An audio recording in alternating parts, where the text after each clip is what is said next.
Hello மக்களே, இந்த வீடியோவில் வெஜிடபிள் பிரியாணி குக்கரில் எப்படி பண்ணலான்னு பார்க்கலாம் வாங்க.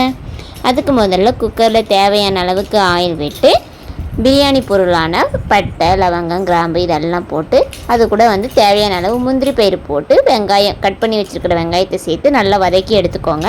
வெங்காயம் நல்லா செவந்து வதங்கி வரும்போது அது கூட தேவையான அளவு பச்சை மிளகா, அப்புறம் தக்காளி இது ரெண்டுத்தையும் போட்டு நல்லா வதக்கிக்கோங்க. தக்காளி வெங்காயம் எல்லாம் ஒன்றா மசிஞ்சு வர்ற அளவுக்கு வதக்கினா தான் டேஸ்ட் நல்லாயிருக்கும்.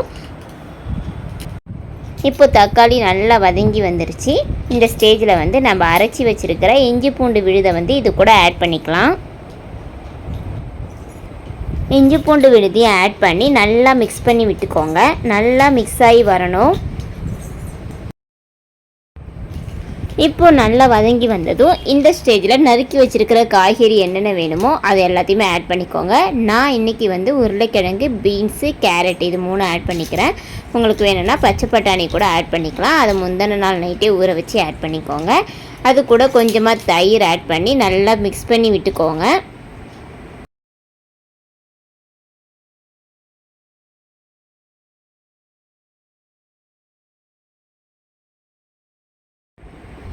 காய்கறிலாம் நல்லா வதங்கி வந்தது. இப்போ காரத்துக்கு தேவையான அளவு மிளகாத்தூள் இதில் ஆட் பண்ண போகிறோம்.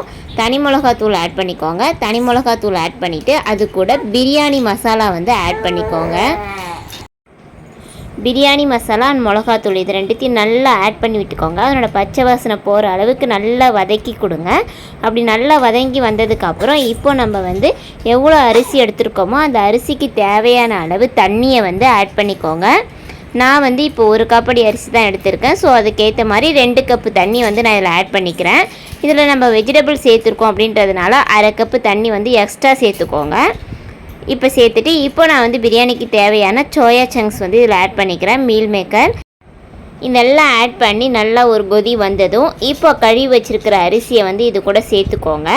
இதெல்லாம் அரிசி சேர்த்து நல்லா கிளறி விட்டுட்டு இது ஒரு கொதி வந்த உடனே மூடி போட்டு மூடி வச்சுருங்க. இப்போ 3 விசில் வந்ததும் தம் விட்டு இறக்குனீங்கன்னா ரொம்ப டேஸ்டியான வெஜிடபிள் பிரியாணி ரெடி.